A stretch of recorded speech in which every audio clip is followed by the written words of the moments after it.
A one-of-a-kind manuscript written by a slave has now been preserved in the Library of Congress. The Arabic language autobiography spent decades in private collections before the library acquired it in 2017. Now it has been digitized for the world to read. And Amna Nawaz reports on the manuscript's remarkable journey for our ongoing Arts and Culture series, Canvas. Born and raised in West Africa, Omar ibn Said was 37 years old when he was kidnapped and taken to America as a slave in the 1800s. Before I came to the Christian country, my religion was the religion of Muhammad. His autobiography in his native language of Arabic is believed to be the only one of its kind, the original words of a Muslim American slave.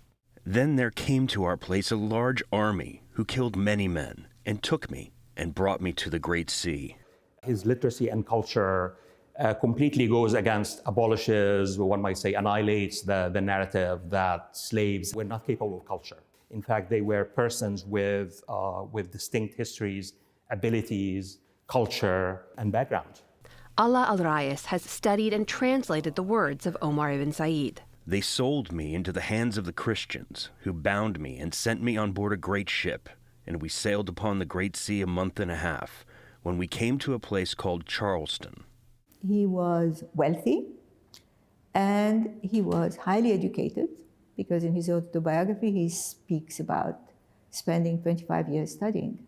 Mary Jane Deeb is the chief of the African and Middle East Division at the Library of Congress, where Ibn Said's manuscript now lives. So there was a man who was caught at the age of 37, and shipped off to South Carolina, in a country he doesn't know, among people whose language he doesn't know. Ibn Said wrote he was sold to a, quote, small, weak, and wicked man called Johnson. After years of abuse, he fled, but was caught in North Carolina. He is then captured and brought to a jail cell, and he begins to write on the walls of his jail cell in Arabic. So that attracted attention of pretty important people, because the man who ends up buying him and releasing him from jail was the brother of the governor of North Carolina. Over time, Ibn Said converted to Christianity. In his 60s, he wrote his own story, but only in Arabic.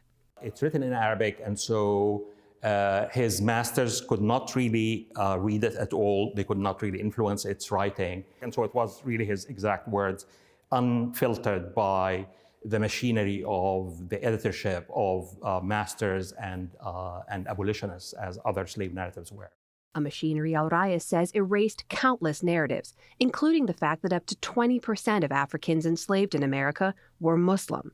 Ibn Said, in fact, chose to open his autobiography with a verse from the Quran. The crux of this Quranic chapter is that it's only God who has the possession and the ownership both of human beings and of things. And therefore, it seems to me a kind of a hidden text. What Omar is saying is that you guys have no right to own me here.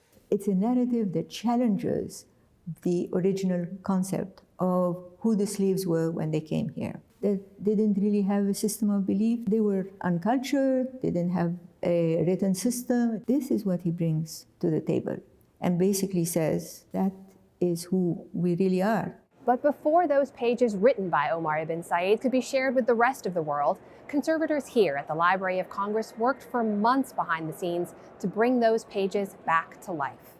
We're trying to present the item as close to what it looked like at the time as possible. Sylvia Albro led the effort to rescue the nearly 200-year-old manuscript. The materials themselves, she says, tell us even more about the life of Omar ibn Said. It's actually surprising that the quality of paper for his manuscript is really pretty good. The fact that he had at his disposal good quality materials is an indication of the respect that he had as a figure, even as a slave.